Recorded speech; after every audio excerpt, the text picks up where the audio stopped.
What psychologists have learned from their studies can perhaps be boiled down to one horrible truth.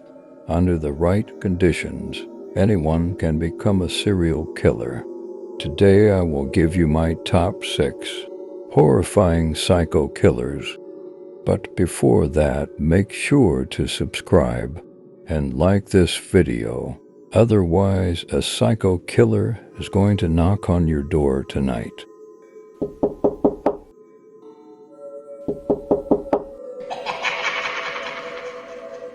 Let's start. Jeffrey Dahmer.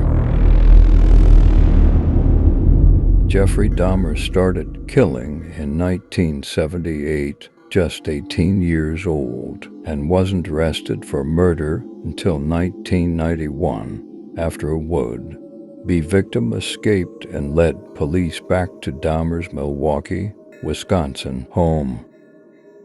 It was there that some of the gruesome details of his life of killing were seen via photos of mutilated bodies and body parts strewn across the apartment. He even had a vat of acid he used to dispose of victims. In all, Dahmer killed 17 people, mostly young men of color. He served time in prison twice, the first time for molestation and the second time for murder, and was killed by a fellow inmate in 1994. I think anyone that rushed with Dahmer and survived realized later that they'd had a close call with death itself. One can't walk away knowing that. Harold Shipman. Harold Shipman, also known as Dr. Death, then this all adds to the speed of recovery from the illness, is believed to have killed at least 218 patients, although the total is quite likely closer to 250. This doctor practiced in London and between 1972 and 1998 worked into different offices, killing all the while. He wasn't caught until a red flag was raised by several people, including an undertaker who was surprised by the sheer number of cremation certificates Shipman was a part of, along with the fact that most of the cases were elderly women found to have died in bed not at night but rather during the day. Come and stand where it's convenient for you. Sorry, Doctor. I'll come and stand where you'd like me to stand. All right. It's very good of you. I do apologize. It's possible for you to Would it be possible for you to sort of come and get something out of your car and then go back in? I've been advised to stand and let you take a photograph and then go away. And I'm sure you've had enough time to take a decent photograph. Is it possible for you just to say anything at all? Back into surgery to do my surgery. But you have said you have nothing to hide, sir. Next is John Wayne Gacy, a construction worker known by his suburban neighbors as outgoing. John Wayne Gacy was involved in politics and even acted as a clown for birthday parties. He was no clown.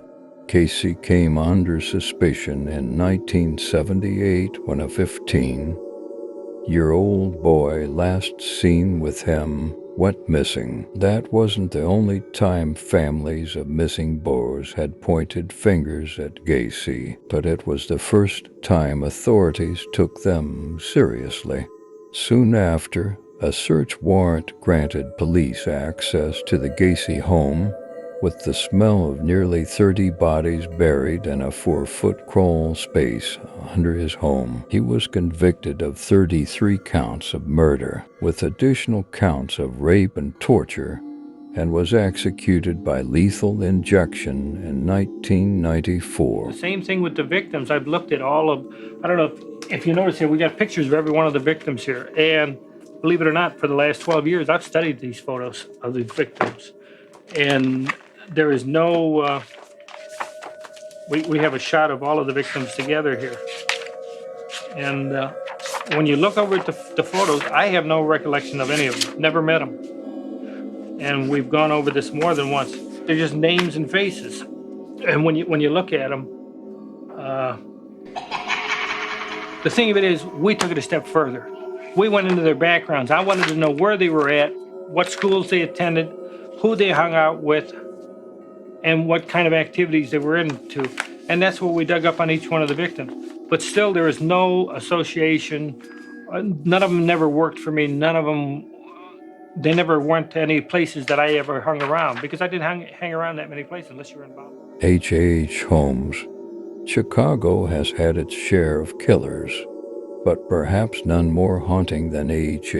Holmes, the pharmacist who turned a hotel into a torture castle. Ahead of the 1893 World's Fair, Holmes moved to Chicago and started outfitting a 3-story hotel with all manner of nefarious contraptions, including gas lines, secret passages and trapdoors, hallways to dead ends, chutes to the basement, soundproof padding, and torture devices strewn throughout a maze. The gas allowed Holmes to knock out his guests before the worst of what was to happen came next, often on his surgical tables. He then burned the bodies in the building's furnace, selling skeletons to medical schools and running life insurance scams. In all, he copped to more than 30 murders, found only after a fellow scammer turned him in for falling short on a financial agreement before he was hanged in 1896. It's remarkable that we've got the blueprints of the castle that he created. This blueprint gives us an idea of his thought processes, of the factory he was creating for murder. Next is Pedro Lopez. One of the world's most prolific serial killers might still be out there. Pedro Lopez is linked to more than 300 murders in his native Colombia and in Ecuador and Peru. At least 1/3 of those murders were tribal women. After Lopez's arrest in 1980, police found the graves of more than 50 of his preteen victims. He was later convicted of murdering 110 girls in Ecuador and confessed to 240 more murders in Colombia and Peru. The monster of the Andes didn't even spend 20 years in prison, as he was released in 1998 for good behavior. More than 20 years since, his whereabouts remain unknown. Yo no cometía, yo estoy implicado como cómplice, claro que participé en el hecho, pero me tenía sugestionado bajo amenaza de muerte, que si lo delataba, que él me mataba. Pero Jorge Patiño, eres tú mismo, decía. No, padre, yo soy Pedro Alonso López para servirle. And the top one psycho killer on our list is none other than Ted Bundy. Ted Bundy loved the attention his murders garnered him, and many in the United States were more than happy to give him that attention. The western U.S. was his hunting ground, with an unknown number of murders piling up, mostly college-age women, from Washington and Oregon all the way to Utah and Colorado. Bundy was once arrested in Colorado and convicted of kidnapping, but he escaped custody, moving to Florida, where he killed multiple times more. Bundy's final arrest and its aftermath captured the attention of the nation, as the accused murderer acted as his own lawyer during what is believed to have been the first televised murder trial, welcomed interviews, and boasted of the fans he had created. He was eventually executed in an electric chair in 1989.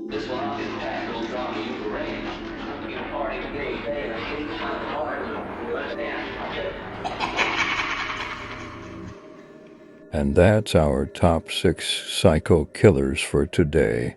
Make sure to subscribe, or else a psycho killer might knock on your door tonight.